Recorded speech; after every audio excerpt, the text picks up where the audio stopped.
I was sitting in the den, flipping through the evening newspaper, keeping one eye on our two girls while my wife handled the after-dinner cleanup in the kitchen. It was her turn that night. My wife and I had a good system, trading off all kinds of household jobs. Like most couples who both work, we divided things up by what we were each good at. I took care of the laundry, vacuuming, dusting, painting, watching the kids, making beds, doing the dishes, and all sorts of house repairs. She did a lot of the same things, but also cooked, which she genuinely enjoyed, something I couldn't say for myself. I didn't mind mowing the lawn or working on the cars and house, but those weren't her favorite chores. My wife was a CPA, so she naturally managed our finances. Meanwhile, I worked from a home office as an insurance agent, which also let me look after our daughters. Honestly, none of that really has much to do with this story, but I suppose I just want to show that I was a thoughtful husband, always trying to be a real partner to my wife, not just her husband, but her friend too. That evening, something in the paper grabbed my attention, a piece about divorce and why it happens. It didn't shock me to read that most divorces were filed because of irreconcilable differences, but what really got me was how many of those cases actually came down to cheating. More often than not, it was the husband who strayed. That article got me thinking about my own past. About 5 years ago, I'd split up with my first wife, and that time, I'd been the one who caught her being unfaithful. I can still recall the first sign something was wrong. It was a Friday, we had dinner plans with some friends. I'd already showered, dressed, and was sitting in the living room waiting when my wife called out from upstairs. "John, can you look in my purse for my lipstick? It's on the kitchen table." I walked to the kitchen, opened her purse, and started fishing around for something that felt like lipstick. When I couldn't find it, I just emptied her purse right onto the table. That's when I saw it, a condom, still sealed up. It was an extra large one, which threw me for a loop. I'd had a vasectomy a couple years back, after our youngest was born, so finding that made me instantly suspicious. Just then, she yelled down again, asking if I'd found her lipstick. My hands were shaking as I handed it over to her upstairs, trying my best to act normal. She gave me a strange look. "Are you okay, honey? You look kind of pale." "I think I might be coming down with something," I replied. She told me we could cancel our plans if I wasn't feeling up to it, and I agreed. Honestly, the last thing I wanted was to put on a happy face around friends right then. I needed time to think. After coming back downstairs, I quietly put everything, including the condom, back into her purse. For a second, I wondered if maybe it had just fallen out of a side pocket.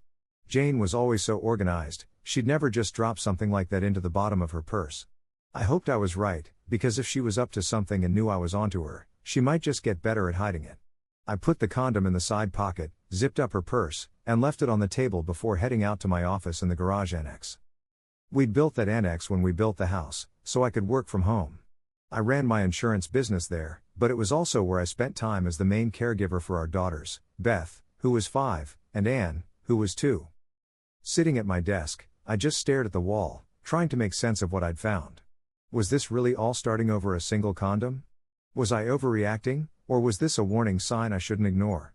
After a while, I figured I ought to talk to a lawyer and figure out my options. I had some clients who were lawyers, and one of them, Adele Simpson, was a tough divorce attorney. I decided I'd give her a call first thing Monday. I just had to get through the weekend without letting Jane know what was on my mind. Not long after I made up my mind, Jane poked her head into my office. "What are you doing out here? If you're not feeling well, you should get some rest."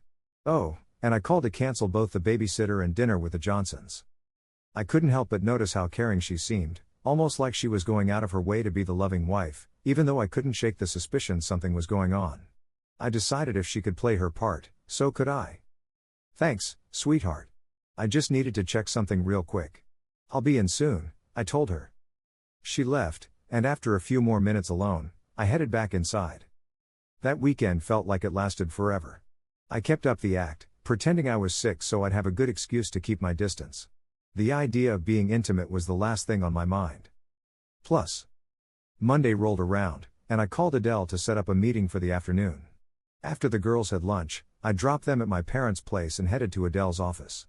When I explained why I was suspicious, Adele wasn't too surprised. She said it could just be an innocent prank by a friend, but she'd seen divorces start over even less. She warned me that if I confronted Jane right away, she might just end the affair for a while and make it harder to find out the truth. Adele suggested hiring a licensed private investigator to watch Jane for a week. I agreed, figuring that if something was happening, It had to be during the workday, since Jane was home most nights. Adele asked if I'd noticed any changes in Jane's behavior or any weird spending. I told her Jane had seemed a little more distant and got irritated more easily lately, but I hadn't noticed any changes in our money. She handled the finances, anyway. Plus, Jane had her own accounts and credit cards that I never saw. When Adele asked for more details, I said it just seemed like Jane had less patience with me and maybe wasn't as affectionate. Our love life had slowed down, but I thought maybe it was just because she was tired from work. Adele nodded, then said she'd arrange for a private investigator she trusted to keep an eye on Jane at work. I gave her all the details about where Jane worked and her usual hours, and promised to send over a recent photo. Before I left, Adele told me to think about what I'd want to do if Jane really was having an affair. She reminded me that divorce would affect the kids. I told her that was already weighing on my mind, and I'd need to find out just how serious things were before making any decisions. The rest of that week, I tried to stick to my usual routine, but it was tough acting like everything was normal. I wondered if Jane could tell something was up. Thursday night, she asked if anything was wrong, and I brushed it off as a lingering flu. She seemed to buy it and even showed some sympathy, but I couldn't tell if it was genuine. Monday morning, Adele called and asked me to come in for a meeting with a private investigator. I dropped the kids at my parents' again and drove over. The pie's name was Jack Pagano, a former cop who now ran his own business. Jack had a big envelope with him, and when he pulled out the photos, I knew right away it wasn't going to be good news. He told us that on Tuesday and Thursday, he'd followed Jane and a coworker, Bob Simpson, from their office to a cheap motel, where they'd spent about an hour before heading back to work. I'd met Bob once or twice at company parties. He was athletic and charming, a few years younger than Jane, and honestly, I could see why she might have fallen for him. All I could do was nod as Jack explained what he'd found. Adele said, "I think this confirms your suspicions, John. Jane's having an affair. Now, have you thought about what you want to do?" I told her I'd been thinking about it all week, and even though I knew it would be tough on the kids, I wanted to go ahead with a divorce. I asked what my chances were of getting custody. She said that since I was the main caregiver and worked from home, I'd have a strong case. Judges usually look for what's best for the children, and I was there for them all day, every day. Adele suggested filing for divorce based on irreconcilable differences, since that was the usual route. I asked about using adultery as grounds, but she warned me that could get complicated and expensive. The only evidence we had was photos of them going into and out of a motel room, which might not hold up well in court. She paused, then asked again if I really wanted to end the marriage, or if I'd consider counseling. Adele strongly recommended talking things over with Jane first, for the kids' sake. She said I needed to find out if Jane wanted to stay married or if her feelings had changed. I knew she was right. After a bit of thought, I said, "All right. I'll talk to her and see what she wants." "That's a good plan, John. I think that's the right move," she replied. Plus, when I left Adele's office, I decided to keep the kids at my parents' house that night. I didn't want them around for what was sure to be a difficult conversation. Later that afternoon, I ordered a pizza so it would show up just as Jane was getting home. The timing worked out perfectly. I paid the delivery guy, took a breath, and turned to greet Jane as she walked in from the garage. "Pizza for dinner, John? What's the occasion?" she asked. "I just thought it'd be nice to have a quiet evening for the two of us," I said. "Where are the kids?" "They're staying over at my folks' place tonight. I asked them to keep the girls." She gave me a teasing look. "You planning something special for the bedroom?" she joked, reaching up to kiss me. I turned my head so she only caught my cheek. She pulled back, giving me a puzzled look. "What's going on, John?" "We need to talk, Jane. But let's eat first, if that's all right." Immediately, I could see her face change. She went pale and looked withdrawn. "All right, John," she said, quietly. We barely spoke as we ate, and the silence hung heavy in the air. I noticed Jane wouldn't meet my eyes, which made everything feel even more strained. When we finished eating, I reached for her hand and led her into the den. She sat down on the couch, patting the spot next to her, but I chose to sit in a chair facing her instead. "I'm not sure how to put this gently, so I'll just ask you straight out, are you seeing someone else?" I said, trying to keep my voice steady. She looked at me, clearly rattled. "Why would you ask me that, John? Just answer the question, please." She shook her head. "No, John. I haven't cheated on you." I looked her right in the eye. "So you're saying those hours you spent with Bob Simpson at a cheap motel on Tuesday and Thursday had nothing to do with cheating? What, were you two just playing cards?" Her face crumpled, and she broke down, turning away from me. "Oh God, I'm so sorry," she sobbed. "Are you sorry because you got caught, or because you hurt me?" "No, it's not that, I never wanted to hurt you," she said, tears rolling down her face. "That's hard for me to believe. Did you really think you could keep this hidden forever? I was bound to find out eventually. Do you even love him? You know he's married too, right? His wife is expecting a baby soon. Have you thought about what this is doing to their family? I plan to let them know what's going on." She looked panicked. "Please, don't do that. I don't love him. It was a mistake. Please don't ruin his family too." "Well, he's already helped ruin ours. If you want a divorce, I'll give you one, but you need to know I'll fight you for custody of Beth and Ann with everything I've got." "No, John, please. I don't want to lose our girls." "So, what do you want to do? Are you willing to try counseling and work on our marriage, or do you want to leave and be with him?" "Counseling. Please. I need help. We need help. I don't want to give up on you or our children," she pleaded. "And what about him? Are you going to keep seeing him?" "No. It's over. I swear." "Why did you start this in the first place? Wasn't our marriage enough for you?" She paused, searching for words. "It wasn't about you, John. I guess I was looking for something more, and honestly, I don't even know what that is. Maybe we should wait on marriage counseling until you've had a chance to talk to a psychiatrist, figure out what's really going on inside you. Once we know that, maybe then we can work on things together." She nodded, looking lost. "Maybe you're right. I just don't know what to do." I let out a deep sigh. "How am I supposed to trust you again after this? Did you know it cost me $2,000 from our savings just to have someone watch you for a week to find out the truth?" She shook her head, guilt written all over her face. "I'm sorry, John. I didn't think about the consequences. I guess I got caught up in the excitement and forgot about what really matters. I'll try to find a good psychiatrist and set up an appointment for you as soon as possible. Until then, I think it's best if you move your things into the guest room. I just can't sleep next to you right now."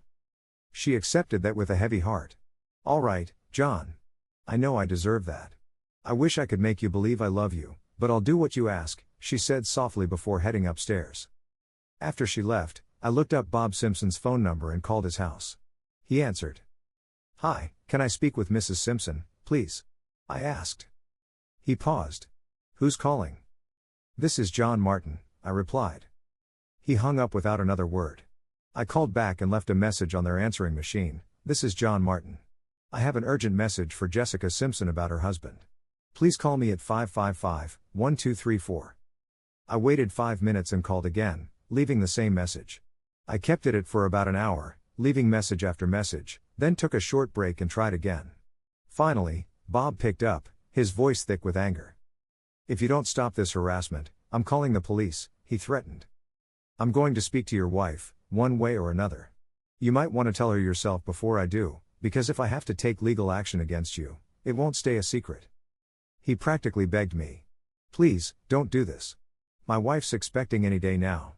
This would crush her. You should have thought about that before you started seeing my wife. If you think you're going to just walk away from this, you're wrong." He tried to shift the blame. "Your wife kept coming after me. I didn't want to get involved, but she wouldn't let it go. Can you please wait until after my wife delivers before telling her?" For a moment, I actually felt bad for his wife and the situation she was in. "All right, I'll wait until after the baby's born. But you'd better think long and hard about coming clean before I do, because I'm not going to just let this go," I told him. He was quiet for a second, then muttered, "Thank you," and hung up. I'll admit, it felt like a small bit of justice to know he was sweating. I went to check on Jane. She'd moved her things into the guest room and was curled up on the bed, fast asleep, looking small and lost. I headed back to my room and tried to get some rest myself, but Bob's words haunted me, claiming she had chased him. I couldn't tell if he was lying, but the doubt gnawed at me. Plus, the next several weeks passed quietly in our house. The tension between Jane and me affected the girls, too. They started acting more withdrawn and less playful. Jane ended up quitting her job and started seeing a psychiatrist. Sometimes I'd join her sessions, hoping we'd find some answers. But even after all that, Jane struggled to open up about what drove her to make those choices. I tried to be more supportive and loving at home, hoping things would get better. After a few weeks, I asked her to come back to our bed. She seemed relieved, and even though our first attempts at intimacy felt awkward, we gradually found our way back to each other. I tried to spice things up, bringing home new things for us to try, but it didn't seem to have much of an effect on her. Deep down, I started to wonder if I could ever trust her again. Jane found a new job, and I have to admit, I kept close tabs on her. I'd call her office at random times, during lunch, in the middle of the day, and if she didn't pick up, I'd expect an explanation I could check out. If she was late coming home, I'd ask why. She didn't like being monitored, but she understood why I was doing it, at least until trust could be rebuilt. A few weeks after Bob Simpson's wife had their baby, I caught her at home one day and introduced myself. I asked if her husband had ever mentioned my wife. She said yes, and that they were already in counseling for their own troubles. It was a bit of closure for me. I didn't want to hold on to all that anger forever. 6 months after that night Jane and I first faced the truth, I didn't feel she was making the kind of progress I'd hoped for. Even her psychiatrist admitted to me privately that things weren't moving forward. Around that time, I had an annual week-long work conference in another city. I figured it could be a test of sorts, to see how Jane would handle being on her own for a week. Before I left, I called Adele and asked her to contact Jack Pagano, the private investigator, for help.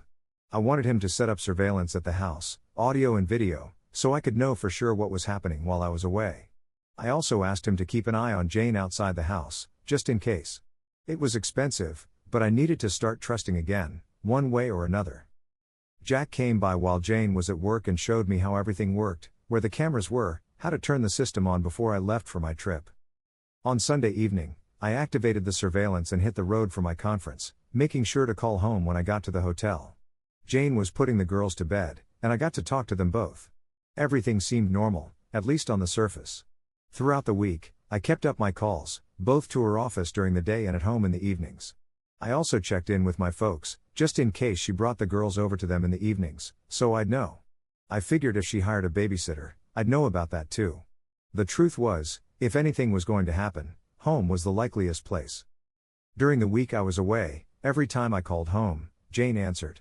That offered me some relief, but in the back of my mind, I knew the real test would come from the surveillance devices and the private investigator's report. That was going to give me the truth, one way or another. Friday afternoon, I got back from my trip. Jane was still at work, and the kids were with my parents. I didn't touch any of the equipment, just called Jack, the pie, to let him know I was back. He showed up quickly, took down the cameras and audio recorders, and packed everything away to review at his office. He told me to meet him and Adele, my lawyer, at her office on Monday so we could go over what they'd found. Monday morning, I dropped the girls at my parents' again, feeling more grateful than ever for how much they'd helped me through everything, even if it was mostly babysitting. When I got to Adele's office, both she and Jack were already there, looking serious. Jack explained that most of the surveillance footage was routine, just regular home life stuff. But then he skipped forward to one particular Wednesday evening, the part he figured I needed to see. On the screen, I watched Jane come into our bedroom, followed by Bob Simpson. What I saw next was hard to watch. They clearly weren't just there to talk. As I watched, it hit me all over again, the betrayal, the loss of respect. The way they acted, the fact that this was happening in our home, it cut deep. It was like being hit with the truth in the most direct, undeniable way possible. Then, the camera caught something that hurt even worse. My daughter Beth wandered into the room, probably having heard noises and not understanding what was going on. Jane quickly tried to usher her out and get her back to bed, but I could barely watch. It broke my heart. The realization that our daughter had been exposed to something she never should have seen was too much. I turned to Adele, feeling both humiliated and angry. She didn't mince words. With this evidence, there's no question, you can file for divorce on the grounds of adultery, and you'll have no trouble getting custody of your girls if that's what you want. My mind was made up. Go for it, I told her, barely able to keep my voice steady. I was furious that Jane could show such little regard for our family. Adele got right to work. I'll file the papers today, go see the judge for a restraining order to keep her away from the kids and the house, and serve both her and Bob Simpson at work this afternoon. There's also grounds to serve Bob for interfering with your marriage. It's going to be a busy day, but you'll have closure soon. I asked her what I should do next. First, cancel your joint credit cards, change the beneficiaries on your insurance, update your will, and close your shared bank accounts. Get a locksmith to change the locks and the garage door code. Don't let her back in the house without my approval. And from now on, if she or her attorney try to contact you, send them to me, don't talk to them alone. I nodded. Will you keep me updated? She promised she would. The rest of that day was a blur. I spent the afternoon dealing with the bank, getting a locksmith out, and trying to keep myself together. Then, as I was about to pick up the girls, Adele called me. "Just a heads up, the process server is on his way. The judge saw the surveillance footage, there were no questions. Everything's moving forward." About 45 minutes later, my phone rang. Jane was on the other end, sounding frantic and hurt. "John, why are you divorcing me? I thought we were okay now." I couldn't even bring myself to argue anymore. "Jane, you can't do what you did last Wednesday and expect our marriage to survive. Please don't call me again. Any further contact needs to go through our lawyers." She broke down crying as I ended the call. Plus. Epilogue. It's been 3 years since the divorce. Jane moved back to her hometown to be close to her family. She has supervised visitation with the girls twice a year, once during the holidays and again around the 4th of July. She sees them at my parents' house, but I haven't spoken to her since the day she was served the divorce papers. As for Bob Simpson, his wife divorced him and made sure he faced the consequences of his choices. My life took a turn for the better. I started going to church with my girls, and that's where I met someone new, a woman about my age who'd also been through a tough divorce. She couldn't have children with her first husband, which led to their split. She's wonderful with my kids and loves them like her own. Over time, we fell in love and got married. It honestly felt like my prayers were answered. We're happy together, and for once, I don't find myself looking over my shoulder, worried about the past repeating itself. We trust each other, and that's what matters most.